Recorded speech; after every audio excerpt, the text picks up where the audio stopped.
Hello Battlecats players, my name is Chance and welcome to my guide. Today we're going to be covering a kind of interesting cat, and perhaps even a kind of usable collaboration unit which is few and far between for this game. Today we're going to be taking a look at Cow Princess. This rare cat is obtainable by playing the rare cat capsules during the Princess Punt Suites collaboration event. And if you are unfamiliar with this event, it is firstly and foremostly a Japanese exclusive event, and it is fairly well known for having some of the worst units in the game.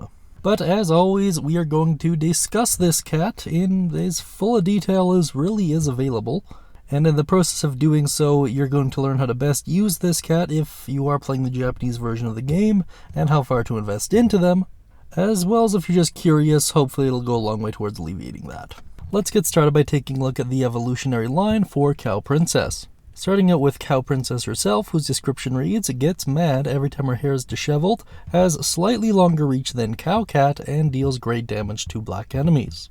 Then at level 10, it will become Giraffe Princess, whose description reads, gets mad every time her hair is disheveled, has a slightly longer reach than Giraffe Cat, and deals great damage to black enemies.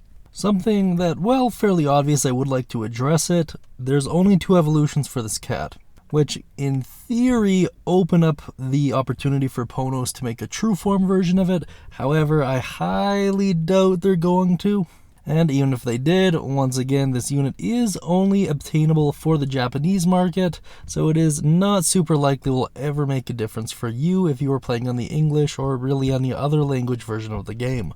Now then, let's take a look at Cow Princess's overall performance. First and foremost, its class is considered to be a rusher. Rushers being extremely fast units with typically shorter than average cooldowns, long backswings, high speed, and short to mid range. They often have high damage per hit and are able to do lots of damage quickly.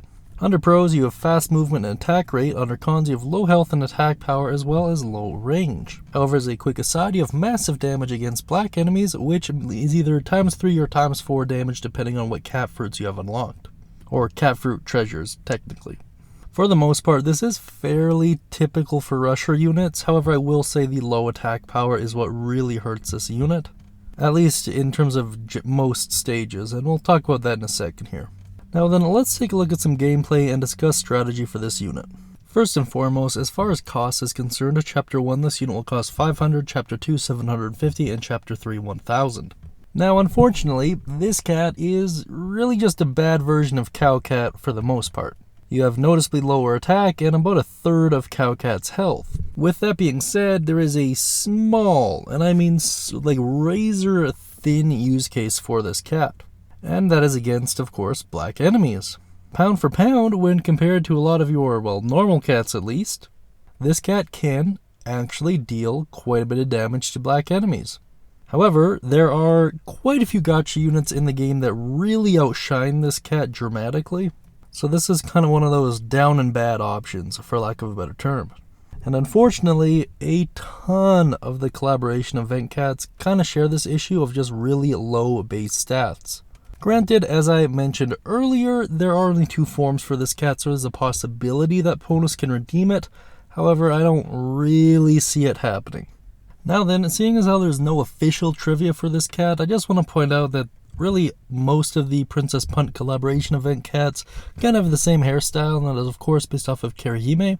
And outside of that, I don't really have anything to say about this cat, so I'm just going to flash the charts like usual, and I guess that's it. There's nothing else that I really need to talk about for the channel, at least I don't think. I don't know.